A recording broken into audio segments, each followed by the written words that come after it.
Action Coach of Indiana and our Business Spotlight series. The purpose is to interview local business owners and promote them through our social channels and email database. This is a free service we're providing because when every small business is strong, the economy is strong. Today, I have the pleasure of meeting with Jane. Welcome, Jane. It's great to have you on the program today. Hi, Tim. Thanks for having me. Well, hey, before we get into the business side, why don't we start with having you introduce yourself and tell us a little bit of your personal story.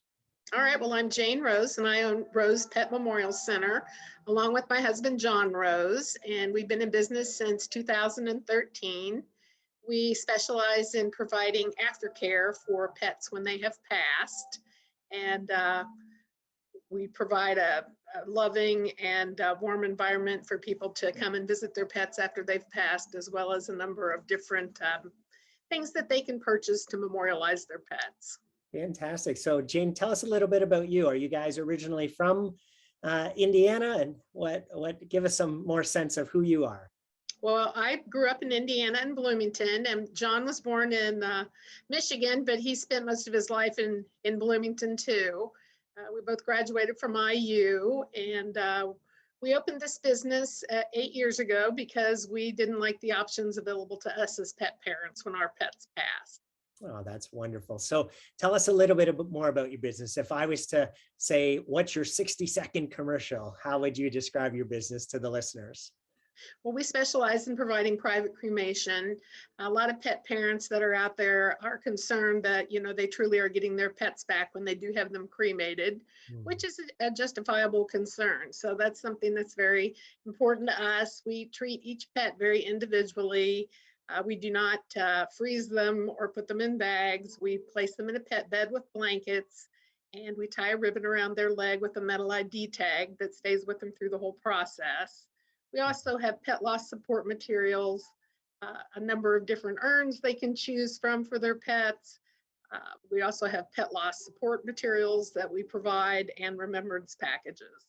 Oh, that's fantastic. So Jane, tell us more specifically, who do you serve, or who's your best customer and what we call a target audience? My best customer is someone who truly loves their pet and considers them to be part of their family. I always say there's a difference between a pet owner and a pet parent. A pet owner can love their animal just as much as the pet parent, but the pet parent truly sees that pet as part of their family. Wonderful. So everyone has had some things happen during COVID that has affected their business. So what's been the greatest impact that COVID had on your business, Jane? Well, originally, when COVID first started, I think, everybody was just kind of frozen in place. And a lot of people who were taking their pets to the veterinarians to have them euthanized weren't given a lot of choices as far as their aftercare arrangements that they could choose from. So that impacted us just because the vets were not letting them come in when they had to say goodbye to their pets and not letting them take the pets with them after they had passed. So I think after the vet offices all started figuring out a way to serve their clients, then we were better able to serve our clients. Wonderful. And we've all had to pivot to make a difference in our business during COVID, figuring out new ways to work. So what's one thing that you had to do differently to make a difference during the pandemic, and how's that been working for your business? Well, I would meet with pet parents in grief once a month at the Humane Society as a public service. And I was not able to do that because the Humane Society was closed to people coming in. So something I did was I came up with an online grief support series where people were able to go online and sign up. And then, the email support series sends them a couple questions and thoughts throughout the month so that it helps them during their pet loss. Oh, that's wonderful. Such a great service to provide for people. We lost our dog a few years ago, so I considered him part of the family. So I understand what you're saying in terms of the folks who want that extra care. So here's an interesting question, Jane. It's been said that smart people learn from their mistakes and wise people learn from the mistakes of others. So what's a mistake that you've made along the way that you'd be willing to share to help other entrepreneurs learn from your experience? Well, I think you have to be fully dedicated to your business. If you come in with the attitude that it's going to be a part-time business, then that's what you're going to have, a part-time business. So it's not, I mean, there's benefits to owning your own business. You have a lot more flexibility. You get to make decisions yourself. But on the other hand, sometimes you're limited because you don't have that support that you would with a larger organization. So you have to learn how to come up with some solutions on your own. We sure do, don't we? Jane, what do you feel is going to be the biggest challenge that your business is going to face in the next 12 months? Even though I've been in business 8 years, there's still a lot of people out there who don't know about me. So it's just word of mouth and trying to find the right niche for advertising that I can afford that reaches the maximum amount of people who need a cremation service for their pets. And so that continues to be a challenge, as I'm sure as it does for most small business owners. Yes, absolutely. Yeah. To your point, finding what's going to work and then what fits within the budget. And it's an ongoing forever thing that we all have to do to continue to market our business. Yeah. Right. It doesn't mean that what necessarily worked last year is going to work this year. Yes. I say to folks, I use COVID as an example, right? If networking was people's number one marketing strategy, when the world shuts down for 18 months, it's a little hard to continue. Can't network the same. Exactly. Yes. So second last question here, Jane.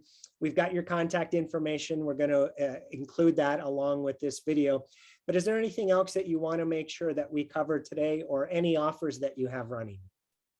I typically don't have offers. I try to price my product and my services at an affordable rate. So, people can go on my website and actually see what the expense is to them straight up. It's not like a secret or anything like that.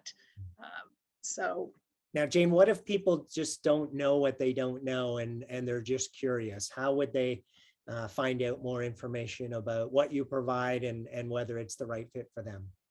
Well, they can certainly give us a call. That's always an option, and find out more about what our services are, because I want to make sure, when people are calling around, that they are comparing apples to apples, so they know exactly what they're getting. As a certified pet loss professional, I have some tools in my tool bag that other people may not have that can help them through this difficult time. And, it's just, as I like to say, people know what they don't want, but they don't know what they do want. So it's just trying to help them find out what it is that will help them.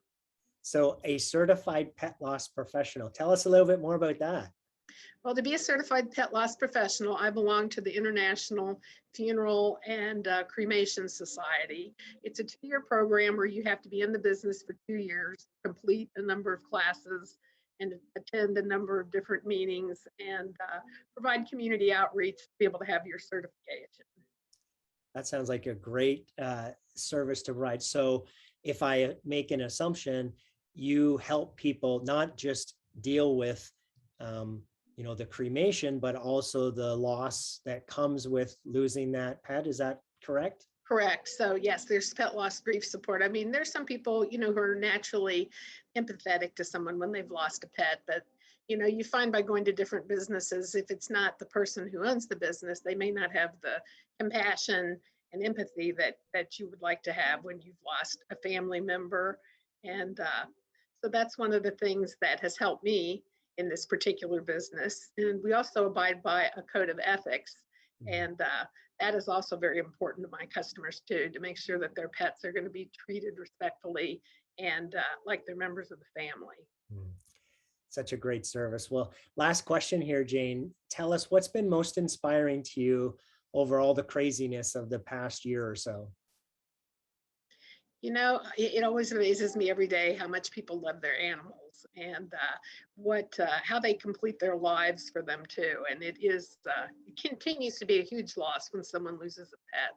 In many cases, it can be worse than losing a human, because they do love us unconditionally. So I don't know if it's something that's just in the past year, but there's an awful lot of wonderful people out there who truly cherish their pets. And it's an honor to take care of them when they pass. Oh, that's wonderful. Well, Jane, that does conclude our interview. For those listening, if you've heard something that you find intriguing, that you'd like to learn more, please reach out to Jane. Like I said earlier, I've got her have her contact information, or her website or phone number along with this video, so that you can reach out to her, learn more about her services and how she can take care of your needs if you are in the unfortunate situation of losing one of your fur babies. Also, as a thank you for appearing on the show, we offer everyone a complimentary coaching session. So Jane, we'll talk about that here when we get offline. It's been a pleasure learning about you and your business, Jane, and I wish you tremendous success. Well, thank you so much. And thank you for having me on the program. You're very welcome. Have an awesome day. You too. Bye now.